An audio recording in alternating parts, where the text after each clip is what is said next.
Seja muito bem-vindo a este canal Diva Internacional. Sou Nayara Ferreira, sou nutricionista e fitness coach. Vai te ajudar a meter o shape dos seus sonhos. E você está na minha sala e nós vamos fazer react dos vídeos que estão em alta. Se você não é inscrito a esse canal, clica aqui na notificação, no sininho, deixa teu like. Se você gostou desse vídeo, compartilha. Toda semana tem vídeo por aqui. E vamos ver o que a gente separou aqui, que a Thaís separou pra nós. E eu também separei pra nós. Vamos lá. O colérico é estupidamente sensível. Tem gente que acha que só porque ele é firme, decidido, direto, ele não tem sentimentos, mas na verdade ele tem muitos. É que o colérico ama servindo, ajudando, resolvendo, às vezes até sem a outra pessoa pedir exatamente. Ele até carrega o peso dos outros como se fosse dele, e muitas vezes ele nem percebe como isso desgasta. Só que por fora ele parece fortão, parece que ele dá conta de tudo, que não precisa de nada, e aí isso não é uma verdade, só que as pessoas não sabem disso e acabam achando que tudo pra ele é muito fácil e não valorizam todo o esforço que ele faz. A gente até brinca que o colérico é um melancólico que não tem tempo pra chorar, porque ele sente um monte de coisa, mas ele não sabe parar pra resolver aquilo que tá dentro, sabe? Pra lidar com tantas emoções assim. Se tu é esse colérico, você precisa aprender a cuidar de você mesmo da mesma forma que você cuida do mundo todo. Isso não é fraqueza, é inteligência emocional. Como colérica, infelizmente, eu tenho que concordar com isso daqui. E eu te digo que a questão dos temperamentos tem muita gente que debate, né, no campo das ciências e tal. Não é uma teoria que tem muita base científica pra isso. Mas assim, gente, eu não sou da área da psicologia, tem coisa que faz muito sentido, né, na vida real mesmo. E acaba afetando e melhorando como você se relaciona consigo mesmo e se relaciona com os outros. É aquela coisa, não mata e engorda, né? Mas eu, durante um certo período, adorava ser colérica.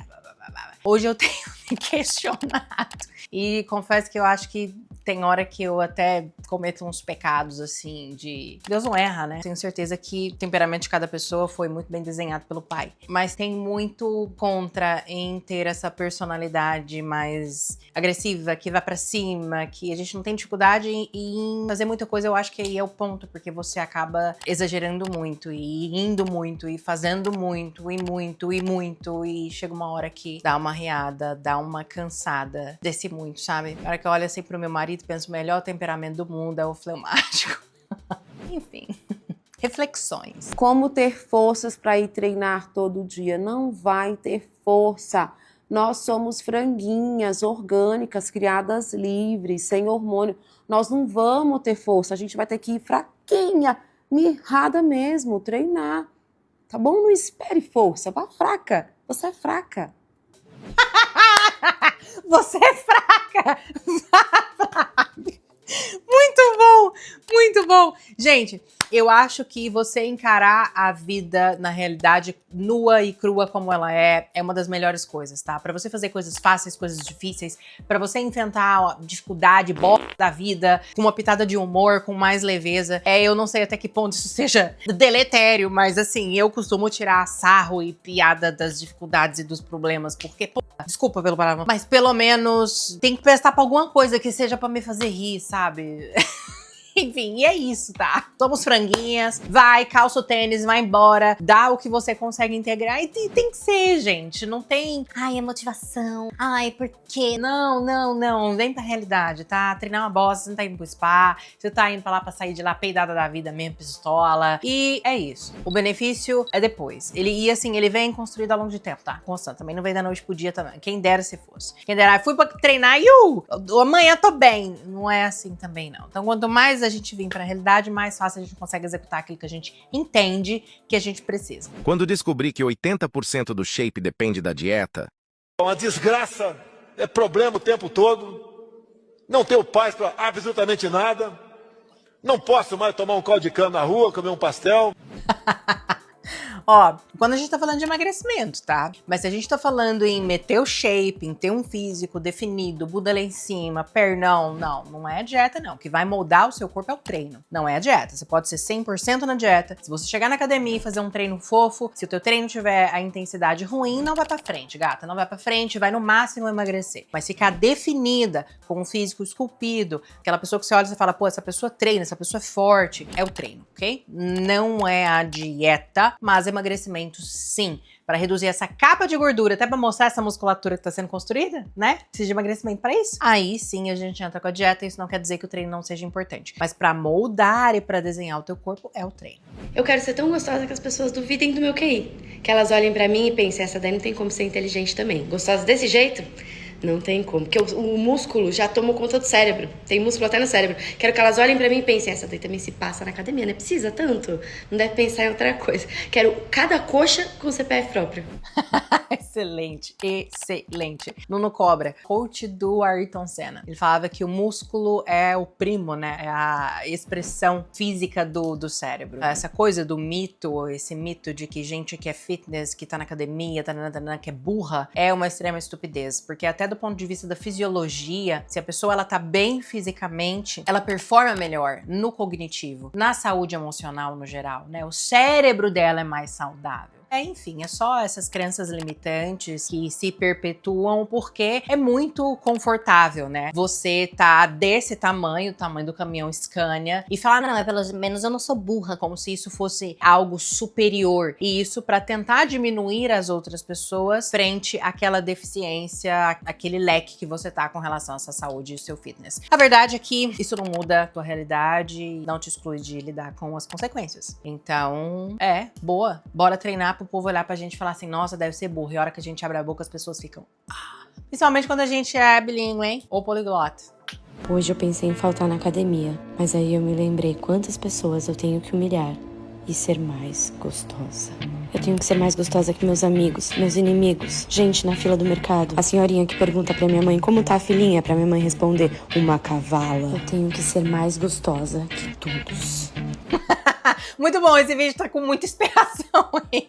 Muito bom. Gostei também, gente. Acho que vai ter um mais outro no mesmo nível, hein? Vamos lá. Vai gastar a sua ansiedade na esteira. Vai gastar a sua ansiedade na musculação. Vai gastar a sua ansiedade procurando ser uma pessoa mais gostosa e saudável, superior às outras pessoas. Pensa nisso, que você vai ficar gostosa, vai estar triste, mas gostosa. Aí depois você vira, nossa, eu tô gostosa, então.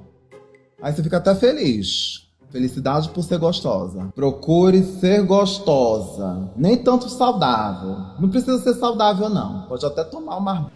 Até tomar umas bombas aí. Gente, vai descontar a ansiedade numa esteira. Entendeu? Eu comi porque eu tava ansiosa. Por que você não montou em cima de uma esteira? Vai liberar a endorfina. Isso vai ajudar na sua saúde emocional também. Então, muito bom. Muito bom. E de fato, a vida, quando você tá bem consigo mesma, quando você tá bonita, você tá gostosa, tá no shape, é muito mais fácil resolver os outros problemas, tá?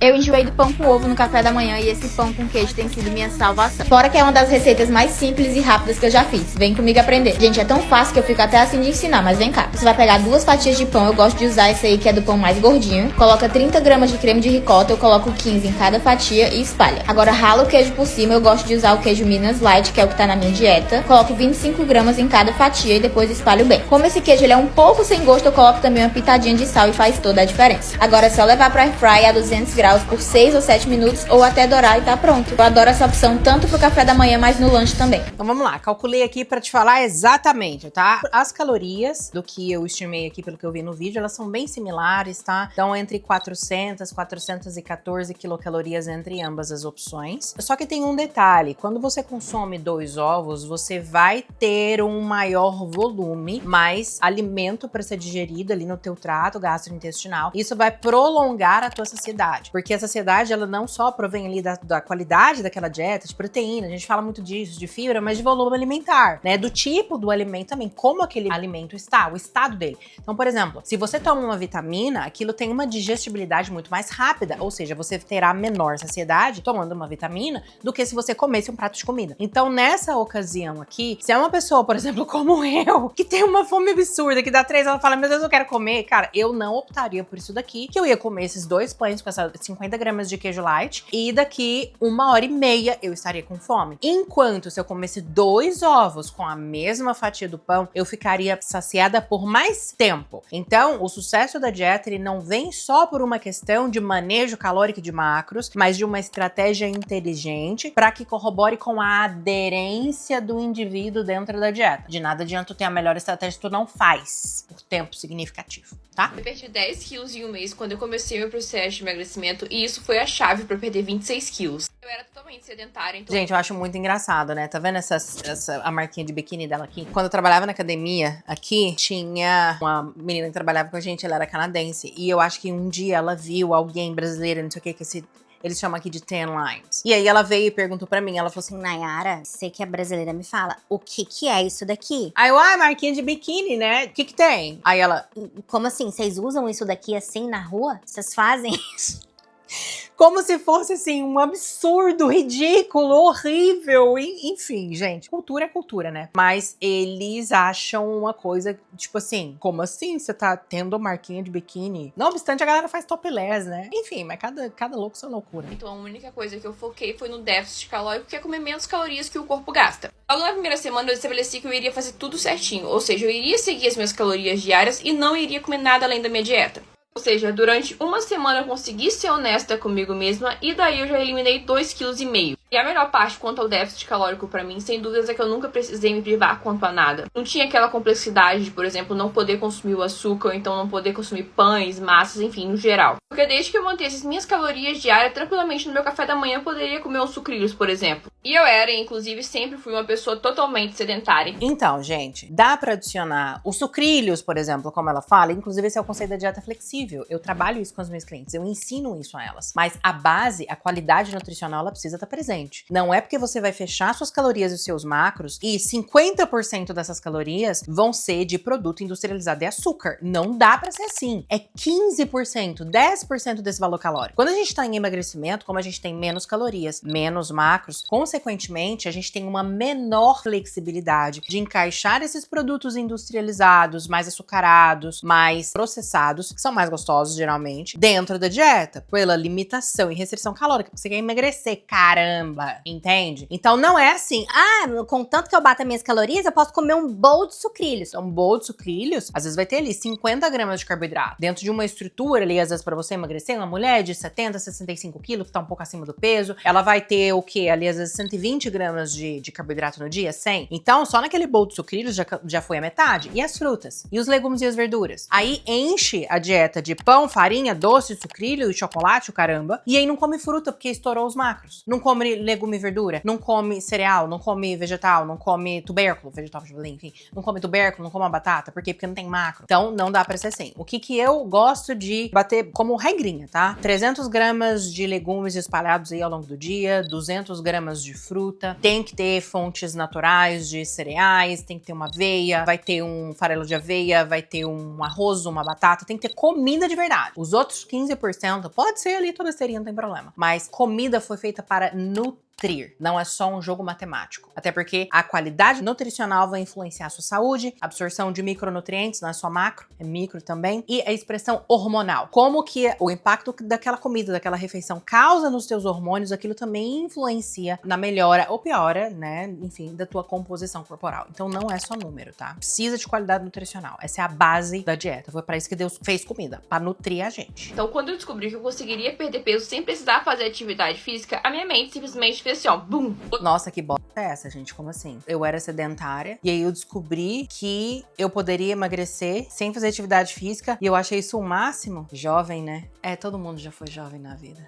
Mas eu, quando era jovem assim, eu não era tão burra assim também, não. Mas vamos lá. Hoje em dia, claro que depois de ter perdido os 26 quilos, eu faço exercício, porém eu ainda mantenho as mesmas calorias desde que eu comecei o processo de emagrecimento. Então, basicamente, a única coisa que eu precisei fazer quando eu comecei foi descobrir sobre o déficit calórico e também aprender a ter constância. Porque no emagrecimento, se você aprende a ter essas duas coisas, você consegue conquistar todo e qualquer tipo de resultado que quiser. Não consegue não, tá? Não consegue não. Primeira coisa, você viu pelo rostinho aqui que é uma menina jovem. Vai tacando o pau no metabolismo, que a hora que você chegar na minha idade a gente conversa. Ponto número 1. Ponto número 2. Tá mantendo as calorias até hoje depois de 26 quilos que já foram perdidos? Gente, constância e aderência também depende de você fazer fases na dieta onde você vai ter break, onde você vai ter interrupção, onde você vai subir essas calorias para que você consuma aquilo que você precisa. A cada 10% do peso corporal perdido, o teu metabolismo pode reduzir em até 15%. Como que a gente melhora isso? Fazendo esses ciclos de estratégias, entrando em dieta reversa, especialmente se a gente tá falando de um público mais 30, que já passou por várias dietas ao longo da vida. Então, assim, isso daqui, eu nunca vi um vídeo tão ruim Quer dizer, eu já vi piores. Mas cheio de meias verdades. Sim, é déficit calórico que leva ao emagrecimento, mas a gente precisa fazer uma interrupção desse emagrecimento. O treinamento de força, ele é essencial em todo o período. Ah, mas olha só, emagreci e fiquei bonitinha. Quantos anos você tem? Tem toda uma questão e mesmo assim, a fator da idade também tem um ponto genético. E se você teve um resultado pra ti satisfatório fazendo bagulho meio porco, pô, se tu tivesse feito a coisa como deveria, teu resultado seria excepcional. E assim, o final do vídeo é triste, né? Não é só isso, não é tão simples assim, senão a gente tinha solução pra muita coisa, inclusive pra obesidade. Você não vai conseguir qualquer resultado com déficit calórico e constância apenas, embora esses dois fazem parte de grande parte dos resultados, um físico definido bonito. E essa questão da constância é muito mais complexa. Envolve muitas camadas aí, inclusive a gente vai lá pra parte do psicológico e do comportamento. O que você achou desse vídeo? Gostou? Deixa pra mim nos comentários o que você acha. Se tiver algum vídeo, manda pra mim lá no meu Instagram. Se você não me segue, inclusive, @Nayara, vai lá, pô. Se inscreve no canal, deixa o teu like e a gente se vê no próximo.